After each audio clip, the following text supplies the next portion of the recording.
அனைவருக்கும் வணக்கம். இது குட் ஈவினிங் கனடா. மீண்டும் மற்றொரு நிகழ்ச்சியில் உங்கள் அனைவரையும் சந்திப்பதில் மிக்க மகிழ்ச்சி. இன்றைய நாள் நவம்பர் மாதம் 17ஆம் தேதி, டொரண்டோவிலே நேரம் 9:02 மற்றும் ஒரு புதன்கிழமை இரவு பொழுது உங்கள் அனைவரையும் சந்திக்கின்றோம். டொரண்டோவிலே 16 பாகை செல்சியஸாக வெப்பநிலை உணரப்படுகிறது. இன்றைய நிகழ்ச்சிக்கு அனுசரணை வழங்குகின்றார்கள் பிராம்ப்டனில் அமைந்திருக்கும் கொலம்பியா குரூப் ஸ்தாபனத்தினர். இன்றைய நிகழ்ச்சியில் என்னென்ன செய்திகள் தகவல்கள் இடம்பெறப் போகின்றன பார்க்கலாம். முதலில் டாப் ஆஃப் தி அவர் பகுதியிலே பிசி, அதாவது பிரிட்டிஷ் கொலம்பியா மாகாணத்திலே வெள்ளப்பெருக்கு ஏற்பட்டிருந்தது. அதிகன மழை நீடித்ததன் காரணமாக இப்பொழுது அங்கே அவசர கால நிலை பிரகடனப்படுத்தப்பட்டிருக்கிறது. மாகாண முதல்வர் ஜான் ஹோகன் அவர்கள் இன்று இது தொடர்பான அறிவித்தலை வெளியிட்டிருந்தார்.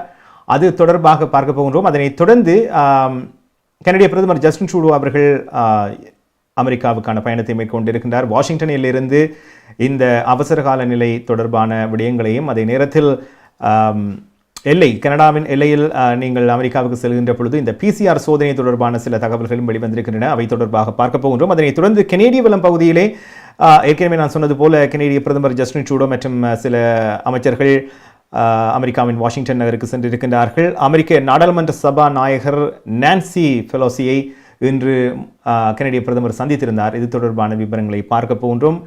அதோடு ஒன்டாரியோ முதல்வர் டாக்ஃபோர்ட் அவர்கள் வாகன உதிரி பாகங்கள் மற்றும் வாகன உற்பத்தி நிலையை அதிகரிப்பதற்காக சில விவரங்களை இன்று பகிர்ந்து கொண்டிருந்தார். ஆகவே அது தொடர்பாக பார்க்க போகின்றோம். அதே போன்று டொரண்டோ நகர முதல்வர் ஜான் டோரி அவர்கள் இன்று இந்த விடுமுறை காலங்களில் அல்லது இந்த வார இறுதி நாட்களில் இன்னும் தடுப்பூசியை பெற்றுக்கொள்ளாதவர்கள், முதலாவது தடுப்பூசியை, இரண்டாவது தடுப்பூசியை பெற்றுக்கொள்ளாதவர்களுக்கு என்ன முறையில் அவர்களுக்கு இலகுவான வழிமுறைகளை அமைத்து கொடுக்கலாம் என்று சில விவரங்களை வெளியிட்டிருந்தால் அது தொடர்பாக பார்க்க போகின்றோம். கலையரங்கம் பகுதியிலே இன்று மெல்லிசைமன்னர், ஈழத்து மெல்லிசைமன்னர் MP கோனேஷ் அவர்களுடைய இசையிலே கிருத்திகா ரவிக்குமார் அவர்கள் ஒரு பாடலை பாடவிருக்கின்றார்.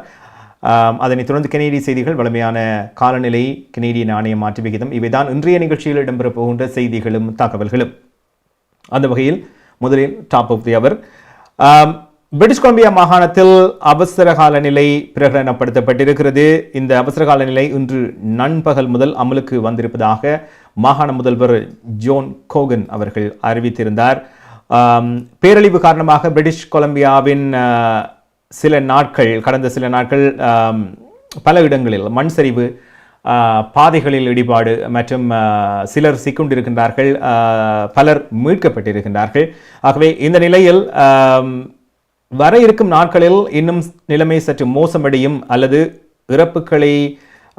இறப்புகளின் விகிதம் சற்று அதிகமாக இருக்கும் என்று கூறப்படுகிறது. இருவரை காணவில்லை என்று அறிவித்திருக்கின்றார்கள். அந்த வகையில் இந்த கனமழை காரணமாக பல இடங்களில் இருந்து குறிப்பாக 17,500க்கும் அதிகமான மக்கள் தங்களுடைய 17,775 பேர் தங்கள் வீடுகளை விட்டு வெளியேறி இருக்கின்றார்கள்.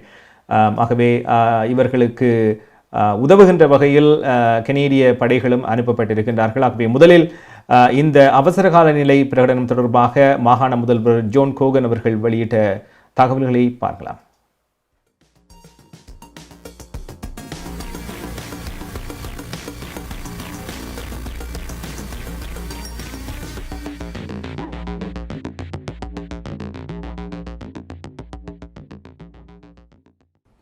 The last few days have been incredibly difficult for British Columbians as we've experienced yet another natural disaster. Heavy rains, strong winds, flooding have devastated entire communities of our province. Thousands of people have been forced from their homes under evacuation orders, and many others were left stranded between road closures and mudslides. Yesterday, the RCMP confirmed the mudslides have claimed at least one life. That's devastating news for a family. It's devastating news for all British Columbians. But sadly, we expect to confirm even more fatalities in the coming days. Yesterday, I spoke to Prime Minister Trudeau. He offered to provide assistance where needed to help us respond to the immediate disaster, as well as working with communities to rebuild going forward. The province has now formally requested that deployment of federal resources, including the armed forces, to assist with evacuations, managing of supply chains and resupply chains, security in inundated areas, as well as restoration of safe drinking water and other logistics assistance. I'd also want to thank the governments of Alberta, Saskatchewan, and Ontario, who were immediate in their offer of assistance to help in any way they can. Minister Popham will talk about a practical example that is going to serve us very, very well in the short term when she has her opportunity to speak. Multiple highways remain closed throughout BC. We're working diligently to assess the damage and make sure that we can get those supply roads back in shape as quickly as possible. But the conditions are severe, and it's essential that we work on these corridors in a way that makes safety our highest priority. And this means essential and emergency access will be limited in the days ahead. Already strained supply lines are at risk of greater disruption. Therefore, as of noon today, the Government of BC is declaring a state of emergency. The order will preserve basic access to services and supplies for communities across the province. We will bring in travel restrictions and ensure that transportation of essential goods and medical and emergency services are able to reach the communities that need them. Please do not hoard items. What you need, your neighbors need as well. We are confident that we can restore our supply chains in a quick and orderly manner, provided we all act as we have been acting over the past 2 years, responding to challenges like this in a collaborative, cooperative way to make sure that everyone can come through this in one piece. Darshini Legal Services, Professional Cooperation, Traffic Tickets, Landlord, Tenant Board தொடர்பான விடயங்கள், Employment Law, Small Claims போன்ற அனைத்து விடயங்களுக்கும் Darshini Legal Services, Professional Cooperation, சட்ட துணை நிறுவனம் 647-390-8969. சட்ட ஆலோசனை தேவையாளர்களுக்கு சரியான முறையில் குறைந்த கட்டணத்தில் சிறந்த முறையில் தொழில்முறை சட்ட உதவியை வழங்கும் சட்ட துணை நிறுவனம் Darshini Legal Services, Professional Cooperation, Scarborough, Warden and Shepherd சந்திப்பில் Darshini Legal Services.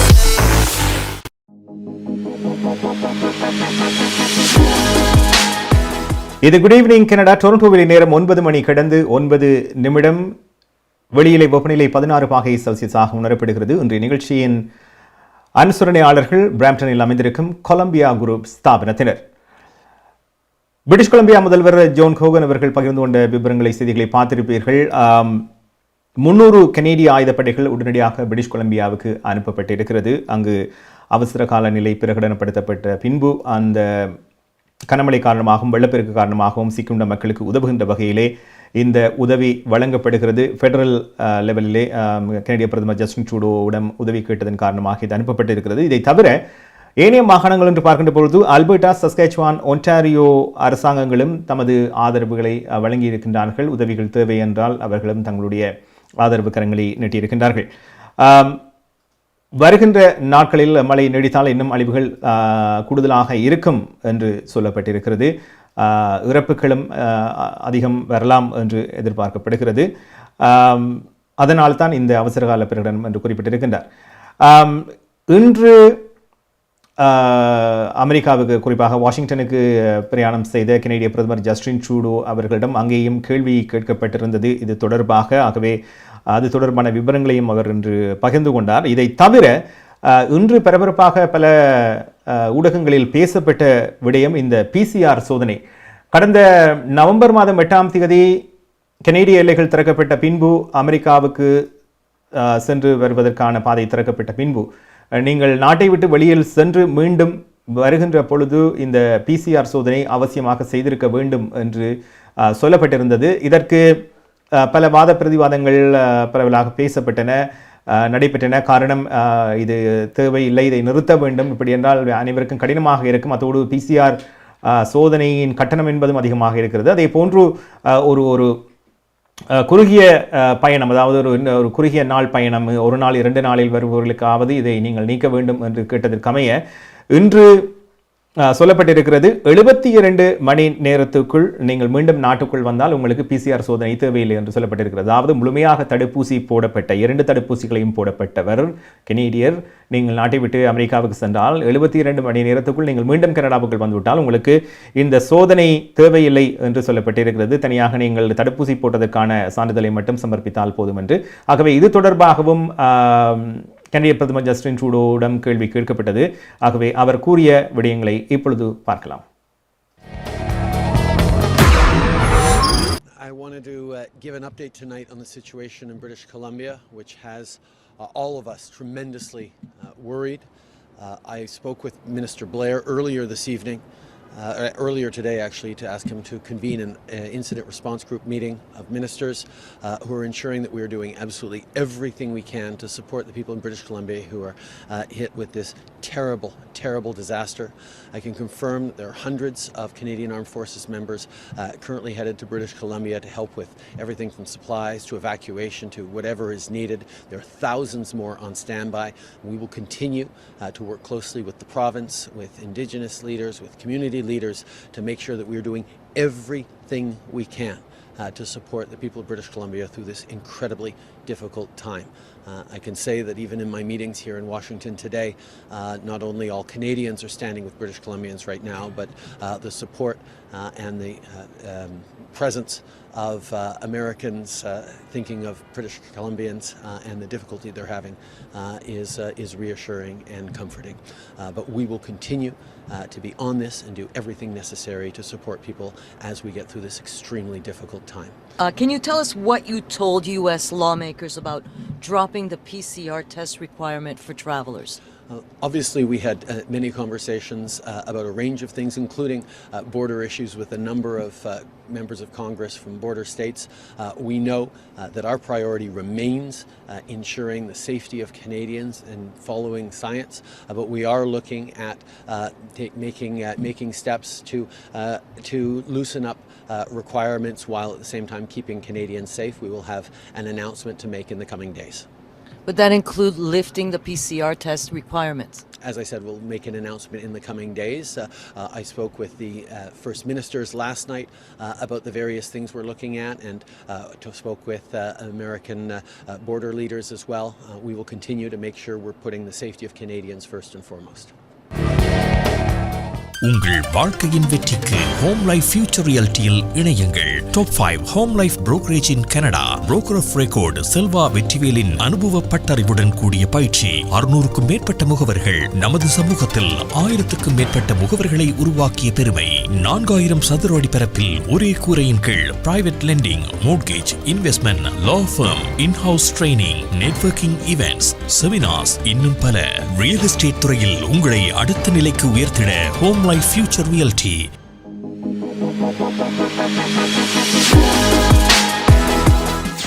இது குட் ஈவினிங் கனடா. டொரண்டோவிலே நேரம் 9 மணி கடந்து 15 நிமிடமாக இருக்கிறது. வெளியிலே வெப்பநிலை 16 பாகை செல்சியஸாக உணரப்படுகிறது.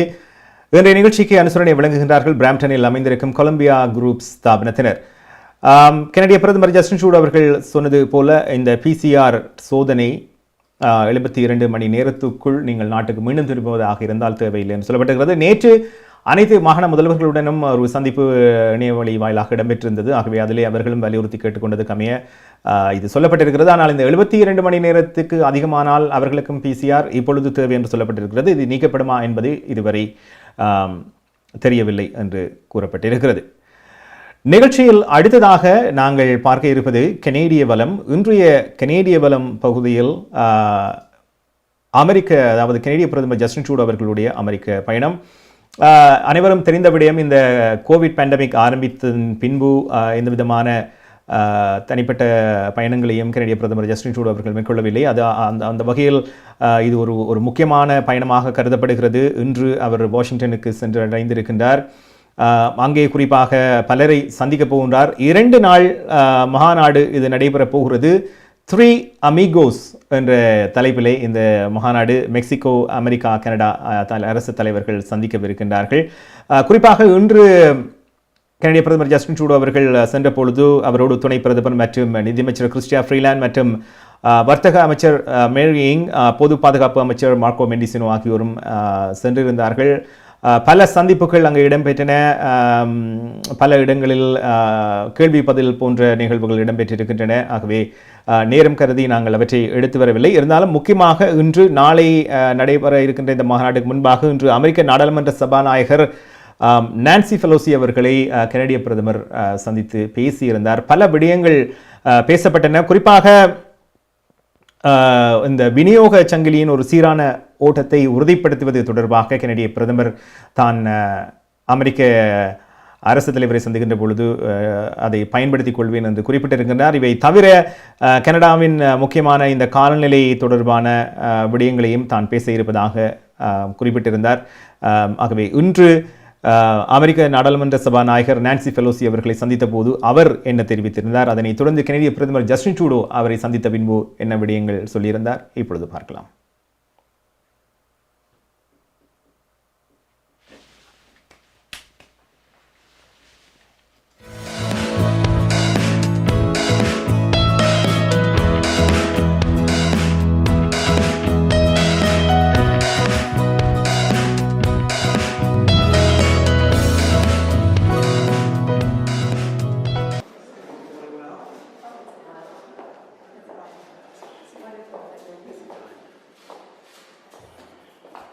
Good afternoon, everyone. It is an official and personal honor to welcome the Prime Minister to the capital of the United States once again. Once again, for us to restate the friendship that exists between our two countries, and for me to salute the Prime Minister on his leadership role in the world on addressing the climate crisis, addressing COVID, and so many other issues. In our two countries' relationship, the issue of security has been one that we have shared and been a strong voice globally together. The issue of the economy of our two countries in this hemisphere is an important role for both of our countries. And the issue of governance and values. So again, it is always after hundreds of years of friendship, official friendship more than 150 years between our two countries, longer between our two people. Again, it is an honor to welcome the Prime Minister of Canada, Justin Trudeau. Thank you, Madam Speaker. Thank you, Nancy, for your leadership and your welcome here today. What a pleasure to be back here in the U.S. Capitol to talk about the many things that bind us together as friends and allies. Whether it's finishing the fight against COVID, where we have stood side by side through these very difficult times, but also engaging with the world to make sure that we end this pandemic everywhere so we can end it in all of our countries. Also moving forward on the fight against climate change, which remains an extraordinarily urgent crisis that we need to continue to step up more and more. I was very, very pleased to see all the leadership that the United States has brought to bear, not just at COP in Glasgow, but in the months leading up to it and in the months and years to come. And of course, we have to talk about the global economic recovery and how we're going to continue to deepen our partnership and cooperation to create good middle-class jobs on both sides of the border and indeed continue prosperity. A lot of concern around supply chains and making sure we're fully benefiting from the benefits of the new NAFTA, the USMCA, and the work that we can do together on a broad range of things, from electric vehicles to critical minerals to a lot of things to work on, so I'm really looking forward to it. Canada பிராம்ப்டனில் இருக்கும் பெரிய தமிழர் நிறுவனம் Colombia wedding invitation முதல் அனைத்து printing தேவைகளுக்கும் Colombia printing. நீங்கள் அனுப்பும் பணம் உலகின் எந்த நாடுகளுக்கும் நம்பிக்கையோடு கிடைத்திட கொலம்பியா மணி டிரான்ஸ்ஃபர். திரைப்படங்கள், பாடல்கள், MP3 என அனைத்தும் உடனுக்குடன் பெற்றிட கொலம்பியா வீடியோ. சொன்னா இது ஒரு குட்டி மால் மாதிரி.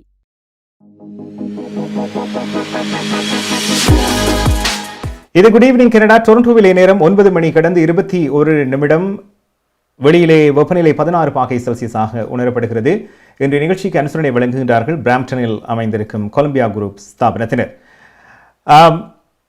கனடிய பகுதியிலே அமெரிக்க நாடாளுமன்ற சபாநாயகர் நான்சி பெலோசி அவர்களுடனான சந்திப்பு குறித்து கனடிய பிரதமர் ஜஸ்டின் ட்ரூடோ அவர்களும் பகிர்ந்து கொண்ட விடயங்களை பார்த்திருப்பீர்கள். ஆகவே நாளை முக்கியமாக இந்த 3 நாட்டின் தலைவர்கள், அமெரிக்கா, கனடா, மெக்சிகோ நாட்டின் தலைவர்கள் சந்திக்கின்ற 3 அமிகோஸ் உச்சி மகாநாடு நடைபெற இருக்கிறது. 2 நாட்கள் நடைபெறுவதற்கு ஏற்கனவே சொன்னது போல இதிலே கனடிய பிரதமரோடு சில முக்கியமான அமைச்சர்களும் கனடாவிலிருந்து கலந்து கொள்கின்றார்கள் என்பது குறிப்பிடத்தக்கது. நீண்ட மாதங்கள் வருடத்தின் பின்பு ஒரு முக்கியமான சந்திப்பாக இது பார்க்கப்படுகிறது. என்னென்ன விடயங்கள் பேசப் போகின்றார்கள், ஆகவே வருகின்ற நாட்களில் அது குறித்த விவரங்களை நாங்கள் பகிர்ந்து கொள்ளவிருக்கின்றோம். நிகழ்ச்சியில் அடுத்ததாக ஒன்டாரியோ முதல்வர் டக்ஃபோர்ட் அவர்கள் இன்று சில செய்திகளை, தகவல்களை பகிர்ந்து கொண்டிருந்தார். அதிலே முக்கியமாக குறிப்பிட்ட ஒரு விடயம் இந்த வாகன உற்பத்தி தொடர்பாக. வாகன உற்பத்தி என்பது என்ற பொழுது உடனே வருவது இந்த மின்சாரத்தில் முழுமையாக இயங்குகின்ற வாகனங்களை அடுத்த ஒரு 10 வருடங்களுக்குள் மாற்றியமைக்க வேண்டும், அதை அதிகமாக உற்பத்தி செய்ய வேண்டும் என்ற எண்ணம் பல நாடுகளில் இருந்து வந்திருக்கிறது. குறிப்பாக கனடா, அமெரிக்காவை பொறுத்தவரையில் இது ஒரு சங்கிலி, விநியோக சங்கிலியாகவே பார்க்கப்படுகிறது. காரணம், சில பாகங்கள் இங்கே உற்பத்தி செய்வார்கள், அங்கே வடிவமைப்பார்கள். இப்படி 2 நாடுகளுக்கும் இடையே நிறைய வர்த்தக ரீதியான மாற்றங்கள் இடம்பெற்றிருக்கின்றன. இதன் மூலம் தொழில் வாய்ப்பை அதிகரிக்க வேண்டும் என்பது ஒன்று. அதோடு இந்த மின்சாரத்தில் இயங்குகின்ற பொழுது எங்களுடைய சுற்றாடல் மாசுபடாமல் தவிர்க்க முடியும். ஆகவே இதற்கு அதிகமான வேலை வாய்ப்புகள் மற்றும் முதலீடு என்பது முக்கியமான விடயங்களாக பார்க்கப்படுகின்றன. அந்த வகையில் ஒன்டாரியோ முதல்வர் டக்ஃபோர்ட் அவர்கள் இன்று ஒரு சந்திப்பை மேற்கொண்டு இது தொடர்பான விவரங்களையும் பகிர்ந்து கொண்டார். எப்படி ஒன்டாரியோ அரசை பொறுத்தவரையில் எப்படி அவர்களுக்கு உதவ முடியும், கடந்த கால அரசோடு ஒப்பிடுகின்ற பொழுது தாங்கள் எவ்வாறு மாறுபட்டு இந்த விடயங்களை கையாளுகின்றார்கள், இப்படி பல விடயங்களை அவர் சொல்லியிருந்தார். ஆகவே அவர் என்ன சொன்னார் என்பதை இப்பொழுது பார்க்கலாம். My friends, in the face of big challenges, our government has a plan for growing a stronger economy that works for everyone. It's a plan that will progress in our fight against COVID-19, but also looks beyond to the Ontario we want to build, in the future we want for our kids and grandkids. It's a plan that will attract investment to create good jobs in our steel and manufacturing sectors. It's a plan that will unleash the economic potential of our North as we build up homegrown supply chains for electric vehicles and battery manufacturing right here in Ontario. To do so, Ontario needs more skilled workers. That's why our government is expanding job training. It's why we're encouraging more young people to enter the skilled trades, while breaking down barriers that stop hardworking newcomers from finding good jobs because of unfair requirements for in-province experience. To attract and keep these workers, we're also investing in communities with better health care and stronger local infrastructure. That means saying yes to modern hospitals and more ICU capacity. It means saying yes to building long-term care homes as we add thousands of nurses and personal support workers. It also means saying yes to building roads and highways to meet the needs of a growing province. It means saying yes to connecting communities with more public transit. Friends, it's all linked. Ontario's economy is a machine.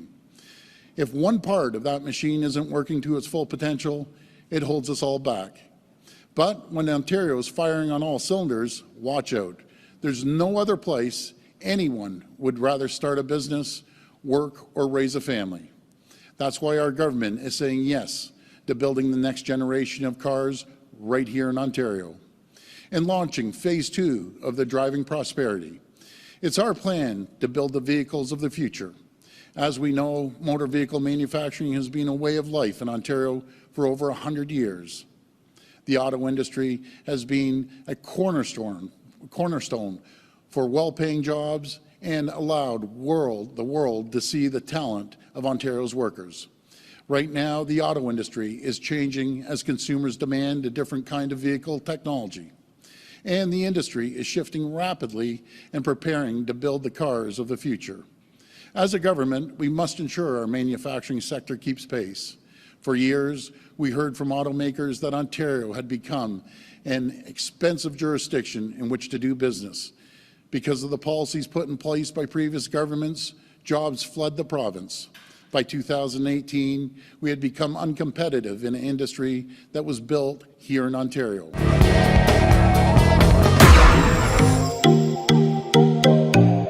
உங்கள் கை தொலைபேசிகளில் தமிழில் கனேடிய செய்திகள், கனேடிய தகவல்களை அறிந்து கொள்ள GEC Tamil app உதவுகிறது. உடனே GEC தமிழ் டிவி ஆப்பினை டவுன்லோட் செய்யுங்கள். ஆண்ட்ராய்டு, iOS ஆகிய தளங்களில் இப்பொழுதே நீங்கள் டவுன்லோட் செய்து கொள்ளலாம். கனடா நாட்டின் செய்திகள், தகவல்கள் தினமும் அறிந்து கொள்வதோடு உங்கள் விளம்பரங்களும் பல நூற்றுக்கணக்கான பார்வையாளர்களை சென்றடைய GEC தமிழ் டிவி.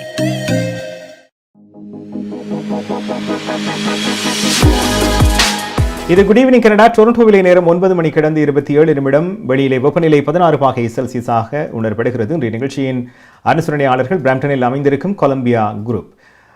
ஒன்றாரிய முதல்வர் டாக்ஃபோர்ட் அவர்கள் தெரிவித்த விடயங்களை பார்த்திருப்பீர்கள். ஆகவே கடந்த அரசை விட இப்பொழுது தாங்கள் அதிகமான விடயங்களை கையாளுவதாக குறிப்பிட்டிருக்கின்றார். குறிப்பாக இந்த வாகன உற்பத்தி வருகின்ற பொழுது ஒன்று இந்த மின்சாரத்தில் இயங்குகின்ற வாகனங்களை அதிகமாக உற்பத்தி செய்வது, அதற்கான முதலீடு, அதற்கான தொழில் வாய்ப்பையும் உருவாக்குவதாக உறுதியளித்திருக்கின்றார். நிகழ்ச்சியில் அடுத்து டொரண்டோ நகர முதல்வர் ஜோன் டோரி அவர்கள் சில விடயங்கள் பகிர்ந்து கொண்டிருந்தார். குறிப்பாக அவருடைய வாராந்த செய்தியாளர் சந்திப்பிலே இந்த கோவிட் தொடர்பான விவரங்கள் அதிகமாக பகிரப்படும். அந்த வகையில் அவர் இம்முறை இன்றும் சொன்ன விடயங்கள் கடந்த வாரங்கள், மாதங்கள் போல எப்படி இன்னும் அந்த தடுப்பூசியை பெற்றுக்கொள்ளாதவர்களுக்கு அதிகமான இடங்களை உருவாக்கி கொடுத்து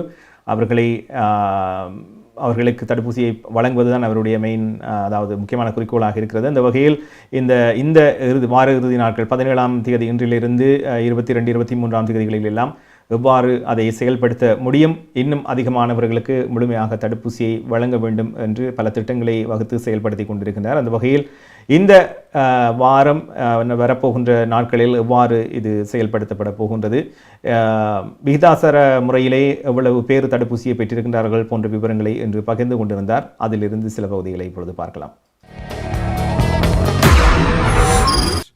We're not going to give up on helping people. It's good to know that every day a number of people still continue to make the right decision to get vaccinated, to help protect themselves, their co-workers, their families, and their city. That's why we now have 85% of eligible residents fully vaccinated on our way to our goal of 90%. We always knew this effort would be a marathon and not a sprint, but together with our great team, I've always been determined to make sure that Toronto leads the way and leads among major global cities in terms of COVID-19 vaccinations. And that is why our work doesn't stop. We've vaccinated millions, and now we're working to help get the remaining thousands that stand between us and 90% to get them the best protection possible against COVID-19 as soon as possible. So I'm proud to announce as well today that we're launching the Vax the Holidays campaign. And this is all about making sure that we have vaccine clinics that are as easy to reach and as accessible as possible for those people who still need to get vaccinated, and that includes those wishing to get a third dose.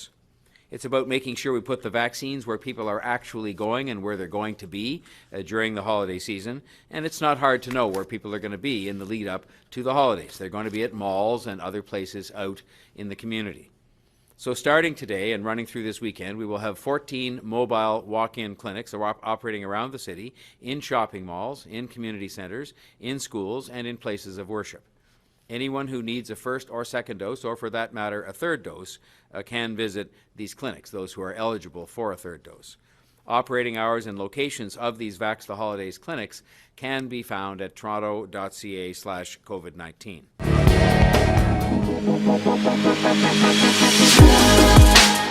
இது good evening Canada. Toronto நகர முதல்வர் zone Tory பகிர்ந்து கொண்ட விடயங்களை பார்த்தீர்கள். ஆகவே இந்த வாரமும் ஒரு கேம்பெயின் மூலமாக தடுப்பூசியை அதிகமானவர்களுக்கு வழங்க இந்த திட்டம் செயல்படுத்தப்படுகிறது என்று சொல்லியிருந்தார். அதே போன்று ஒன்டாரியோ மாகாணம், குறிப்பாக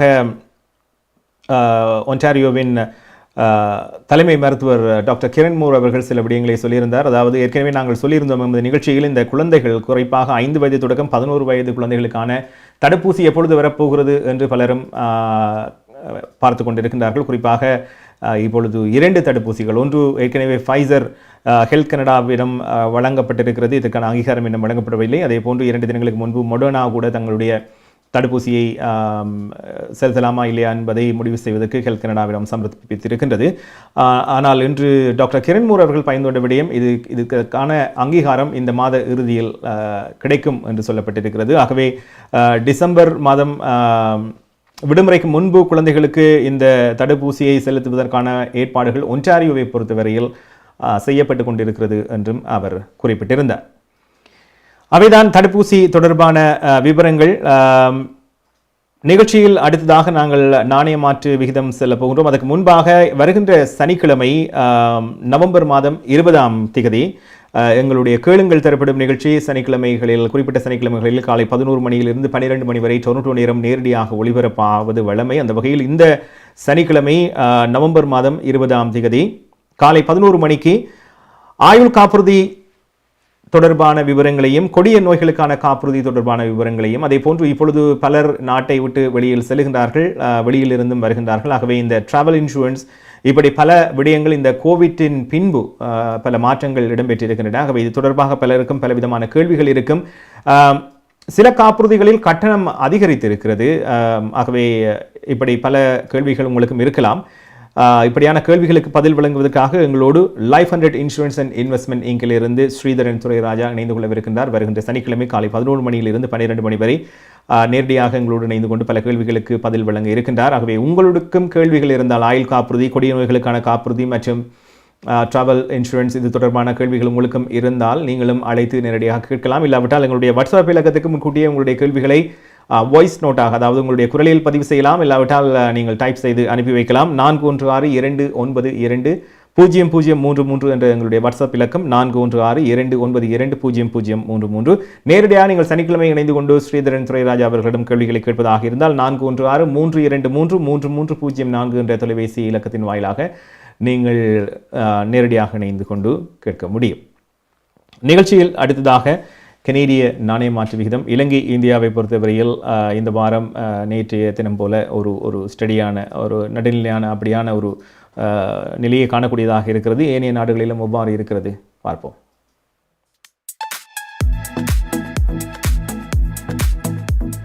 பிராம்டனில் அமைந்திருக்கும் கொலம்பியா மணி டிரான்ஸ்ஃபரின் அனுசரணையில் கனேடிய நாணய மாற்று விகிதம் நவம்பர் மாதம் 17ஆம் தேதி புதன்கிழமை இலங்கை 191 இலங்கை ரூபா, இந்தியா 61.75 இந்திய ரூபா, அமெரிக்கா 0.79 அமெரிக்க டாலர், ஐரோப்பா 0.70 யூரோ, சுவிட்சர்லாந்து 0.74 சுவிஸ் பிராங்க், பிரித்தானியா 0.59 பிரித்தானிய பவுண்ட்ஸ், ஆஸ்திரேலியா 1.09 ஆஸ்திரேலிய dollar, Singapore 1.07 Singapore dollar.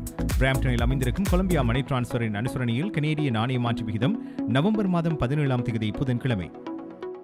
Canada பிராம்டனில் இருக்கும் பெரிய தமிழர் நிறுவனம் கொலம்பியா வெட்டிங் இன்விடேஷன் முதல் அனைத்து பிரிண்டிங் தேவைகளுக்கும் கொலம்பியா பிரிண்டிங். நீங்கள் அனுப்பும் பணம் உலகின் எந்த நாடுகளுக்கும் நம்பிக்கையோடு கிடைத்திட கொலம்பியா மணி டிரான்ஸ்ஃபர்.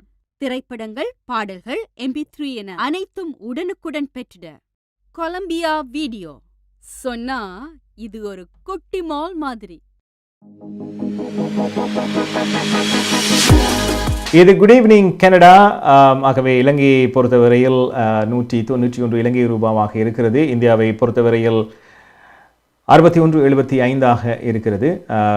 ஆகவே நேற்றைய நிலை போலவே இன்றும் இருக்கிறது. நிகழ்ச்சியில் அடுத்ததாக நாங்கள் பார்க்க இருப்பது எமது கலையரங்கம் பகுதி. இன்றைய கலையரங்கம் பகுதியிலே செல்வி கிருத்திகா ரவிக்குமார் அவர்கள் பாடிய ஒரு பாடல் இடம்பெறுகிறது. ஈழத்து மெல்லிசை மன்னர்களில் ஒருவரான MP கோனேஸ் அவர்கள் தன்னுடைய இசையிலே 100 பாடல்களை உருவாக்குகின்ற முயற்சியில் ஈடுபட்டிருக்கின்றார். இதிலே பல பாடல்கள் 60க்கும் அதிகமான பாடல்கள் உருவாக்கப்பட்டு விட்டன. இன்னும் சில பாடல்களே இருக்கின்றன. அந்த வகையில் இது மற்றொரு பாடல். ஆகவே அவருடைய இசையில் ஒரு கனேடியன் ப்ரொடக்ஷனாக இருக்கிறது. பார்ப்போம்.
சந்தோஷ ராகங்களே உயிரின் உயிரே நீ ஓர் போற்று வாழ்க இனிய தமிழ் போல என்னாலும் வாழ்க உயிரின் உயிரே நீ ஓர் போற்று வாழ்க இனிய தமிழ் போல என்னாலும் வாழ்க அழகு பூவொன்று பிறந்த நாள் என்று வாழ்த்து பாடுங்களே நிலவு என் வீட்டில் உலவும் என்னாலில் சந்தோஷ ராகங்களே.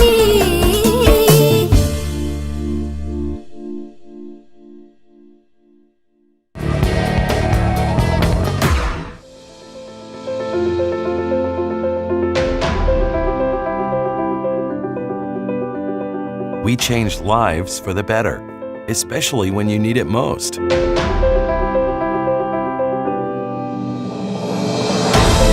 We change lives by providing simple solutions. We believe in positive changes, peace of mind, and financial security. Life is for living, no matter what happens.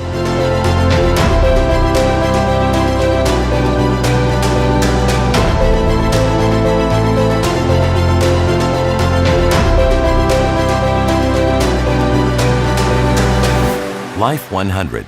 Protect what matters the most to you, your family, and your business.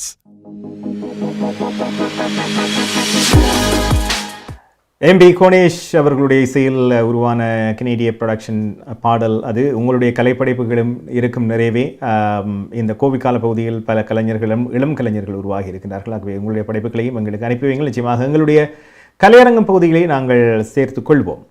டொரண்டோவிலே நேரம் 9 மணி கடந்து 41 நிமிடமாக இருக்கிறது. இன்று நிகழ்ச்சிக்கு அனுசரணை வழங்குகின்றார்கள் பிராம்டனில் அமைந்திருக்கும் Colombia group ஸ்தாபனத்தினர். வெளியிலே 16 பாகை செல்சியஸாக வெப்பநிலை உணரப்படுகிறது. கனடாவின் ஏனைய இடங்களை பார்க்கின்ற பொழுது குளிராகவே இன்றைய நாள் இருந்தது. ஆனால் டொரண்டோ ஒன்டாரியோவை பொறுத்தவரையில் சற்று வெப்பநிலையில் உயர்வு இருந்தது.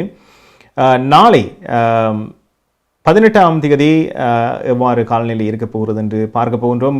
வழமையாக கடந்த வாரம் 10 பாகை 15 பாகை அந்த அளவில் இருந்தது. இப்பொழுது இந்த வாரம் பார்க்கின்ற பொழுது மிகவும் குறைவாக 5, 4 அப்படியே குறைந்து கொண்டே செல்கிறது.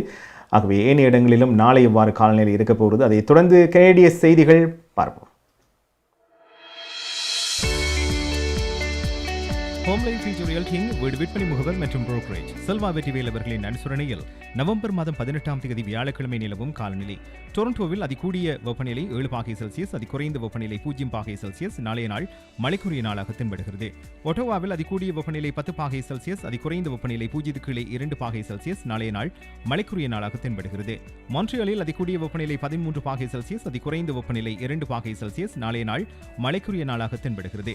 கால்கரியில் அதிகூடிய வெப்பநிலை 3 பாகை செல்சியஸ், அதிகுறைந்த வெப்பநிலை 0 கீழே 7 பாகை செல்சியஸ். நாளைய நாள் சூரிய ஒளி மற்றும் முகில் கூட்டம் இணைந்த நாளாக இருக்கும்.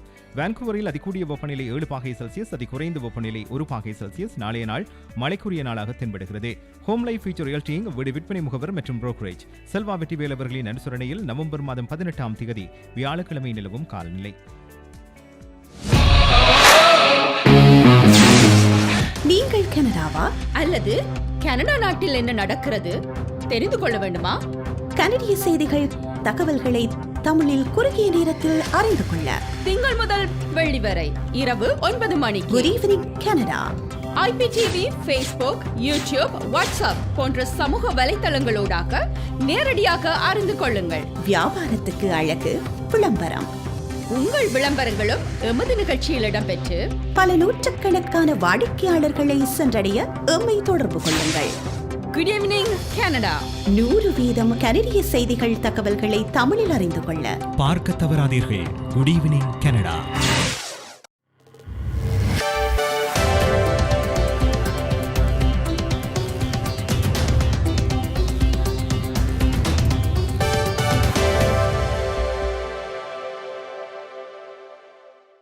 வணக்கம். இன்று நவம்பர் மாதம் 17ஆம் தேதி புதன்கிழமை. கொலம்பியா குரூப் ஆதரவில் goodevningcanada.com, தேசியம்நேஷன்.com ஆகிய இணையதளங்களின் இன்றைய கனேடிய செய்திகள். செய்தி தொகுப்பு தேசியம் சஞ்சிகை குழுமம். குறுகிய பயணங்களுக்கான PCR சோதனை தேவைகளை நீக்க கனேடிய மத்திய அரசாங்கம் முடிவு செய்திருக்கிறது. குறுகிய பயணங்களுக்கு பின்னர் கனடாவுக்கு திரும்பும் முழுமையாக தடுப்பூசி போடப்பட்ட பயணிகளுக்கான PCR சோதனை தேவையை மத்திய அரசு நீக்குகிறது.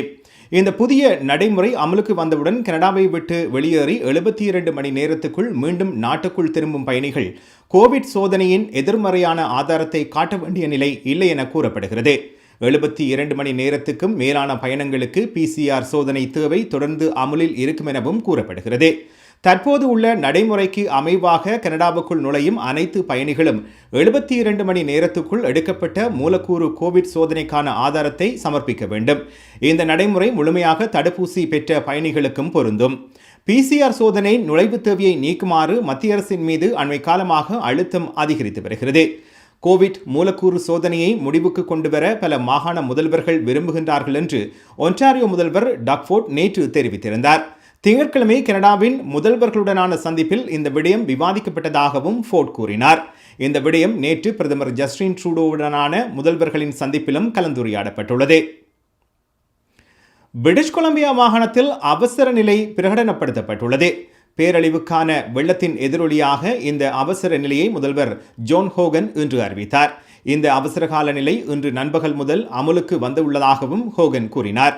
மற்றொரு இயற்கை பேரழிவு காரணமாக பிரிட்டிஷ் கொலம்பியா வாசிகள் கடந்த சில நாட்களாக நம்ப முடியாத அளவில் சவால்களை எதிர்கொண்டதாக கூறிய முதல்வர் ஹோகன், கனமழை, காற்று, வெள்ளம் என்பன மாகாணத்தின் முழு சமூகங்களையும் அழித்துவிட்டதாக கவலை தெரிவித்தார்.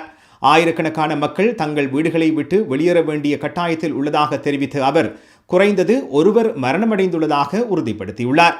துரதிருஷ்டவசமாக வரவிருக்கும் நாட்களில் மேலும் இறப்புகளை உறுதிப்படுத்தும் நிலை தோன்றும் எனவும் ஹோகன் கூறினார். பிரிட்டிஷ் கொலம்பியா மாகாணத்துக்கான மீட்பு உதவிகள் குறித்து பிரதமர் ஜஸ்டின் ட்ரூடோவிடம் பேசியுள்ளதாகவும் அவர் தெரிவித்தார். பிரதமரின் மாகாணத்தின் சார்பில் கனேடிய ஆயுதப்படைகளின் உதவியை கோரியுள்ளதாகவும் முதல்வர் ஹோகன் உறுதிப்படுத்தியுள்ளார். அல்பர்டா, சஸ்கேச்சுவான், ஒன்டாரியோ அரசாங்கங்களும் தமது ஆதரவை வழங்கியுள்ளன எனவும் ஹோகன் தெரிவித்தார். 300 கனேடிய ஆயுதப்படைகள் உடனடியாக பிரிட்டிஷ் கொலம்பியாவுக்கு அனுப்பி வைக்கப்படுவார்கள் என்று அவசரகால தயார்நிலை அமைச்சர் பில் பிளேயர் உறுதிப்படுத்தியுள்ளார். வெளியேற்ற உத்தரவு காரணமாக சுமார் 17,775 பேர் தங்கள் வீடுகளை விட்டு வெளியேறியுள்ளதாக பிரிட்டிஷ் கொலம்பியா மாகாணத்தின் போக்குவரத்து மற்றும் அவசர மேலாண்மை அமைச்சகம் தெரிவித்திருக்கிறது. 184 பேர் வெள்ள பகுதிகளில் இருந்து மீட்கப்பட்டுள்ளார்கள்.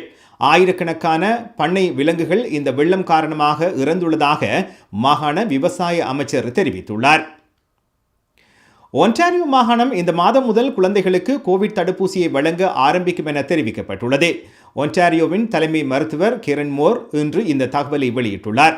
நவம்பர் இறுதிக்குள் 5 முதல் 11 வயது வகையான குழந்தைகளுக்கு கோவிட் தடுப்பூசிகளை பெறுவார்கள் என தான் எதிர்பார்ப்பதாக இன்று மருத்துவர் மூர் கூறியிருக்கின்றார். குழந்தைகளுக்கான தடுப்பூசியை 2 வாரங்களில் அங்கீகரிக்கலாம் என கடந்த வாரம் ஹெல்த் கனடா கூறியிருந்தது. ஃபைசர் மற்றும் மொடோனா ஆகியவற்றின் குழந்தைகளுக்கான கோவிட் தடுப்பூசி மதிப்பாய்வுக்கு முன்னுரிமை அளிக்கப்படுவதாக நேற்று ஹெல்த் கனடா கூறியிருந்தது குறிப்பிடத்தக்கது. அமெரிக்க ஜனாதிபதியுடனான சந்திப்புக்காக பிரதமர் ஜஸ்டின் ட்ரூடோ இன்று வாஷிங்டன் பயணமானார். அமெரிக்கா, கனடா, மெக்சிகோ ஆகிய நாடுகளின் தலைவர்கள் சந்திக்கும் 3 அமிகோஸ் உச்சிமகாநாடு நாளை நடைபெற உள்ளது. 2 நாட்கள் சந்திப்பில் கலந்து கொள்வதற்காக பிரதமர் ட்ரூடோ அமெரிக்க தலைநகரை சென்றடைந்துள்ளார்.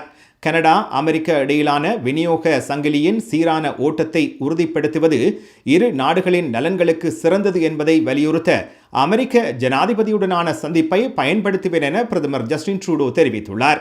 கனடாவின் முக்கியமான கனிம வளங்கள் குறித்தும் இந்த சந்திப்பில் உரையாட உள்ளதாகவும் ட்ரூடோ தெரிவித்துள்ளார். காலநிலை மாற்றம் குறித்து தனது கலந்துரையாடல்களில் கவனம் செலுத்தப்படும் எனவும் பிரதமர் கூறியிருக்கின்றார். துணை பிரதமர் கிறிஸ்டியா ஃப்ரீலாண்ட், சர்வதேச வர்த்தக அமைச்சர் மேரியிங், பொது பாதுகாப்பு அமைச்சர் மார்க்கோ மெண்டிசினோ ஆகியோரும் இந்த பயணத்தில் பிரதமர் ட்ரூடோவுடன் இணைந்துள்ளார்கள். அல்பர்டாவில் கோவிட் தொற்றின் 5வது அலையின் ஆபத்து உள்ளதாக எச்சரிக்கப்படுகிறது. குளிர் மாதங்களில் கோவிட் குறித்த விழிப்புடன் இருக்குமாறு மக்களுக்கு மாகாணத்தின் தலைமை மருத்துவர் நினைவூட்டியிருக்கின்றார். தொற்றின் பருவநிலை காரணமாக 5வது அலையை காணக்கூடிய ஆபத்து இருப்பதாக வைத்தியர் டீனா ஹின்சோவ் கூறினார். கோவிட் கடத்தும் ஆக்கிரமிப்பு தன்மையையும் குறிப்பாக டெல்டா மாறுபாட்டை தணிக்க தேவையான நகர்வுகளை அல்பர்டா வாசிகள் எடுக்க வேண்டும் எனவும் அவர் தெரிவித்துள்ளார். தொடர்ந்து சுகாதார வழிகாட்டுதல்களை பின்பற்றினால் வரும் மாதங்களில் மேலும் கட்டுப்பாடுகளை எதிர்பார்க்கவில்லை என ஹின்சோ ஊடகங்களுக்கு தெரிவித்துள்ளார். இன்று அல்பர்டாவில் 412 தொற்றாளர்கள் அடையாளம் காணப்பட்டதுடன் 3 மரணங்களும் பதிவாகியுள்ளன. கொலம்பியா குரூப் ஆதரவிலான இன்றைய கனேடிய செய்திகள் நிறைவு பெறுகின்றன. எமது செய்தி தொகுப்பு வார நாட்களில் இரவு எமது யூடியூப் சேனலில் பதிவேற்றப்படும். மீண்டும் நாளை சந்திப்போம். நன்றி, வணக்கம்.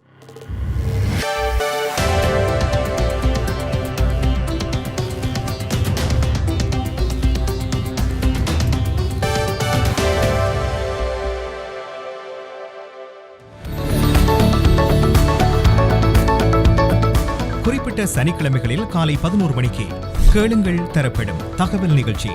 மருத்துவம், காப்புறுதி, வருமான வரி, வீடு வாங்குவது விற்பது, வீட்டு அடமான கடன், உளவள ஆலோசனை, வாகன காப்புறுதி, குடிவரவு மாற்றங்கள் போன்ற துறைகளில் சிறந்து விளங்கும் வல்லுநர்களை அழைத்து வந்து அவர்கள் மூலமாக உங்கள் கேள்விகளுக்கு பதில் வழங்கும் நிகழ்ச்சி கேளுங்கள் தரப்படும். சனிக்கிழமைகளில் காலை 11 மணிக்கு எதிர்பாருங்கள்.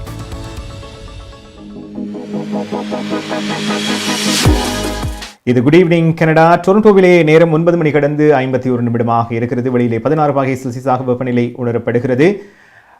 இன்றைய நிகழ்ச்சியில் கனேடிய செய்திகள், தகவல்கள் பலவற்றையும் பார்த்திருப்பீர்கள். தொடர்ந்து வழங்குகின்ற ஆதரவுக்கு நன்றி.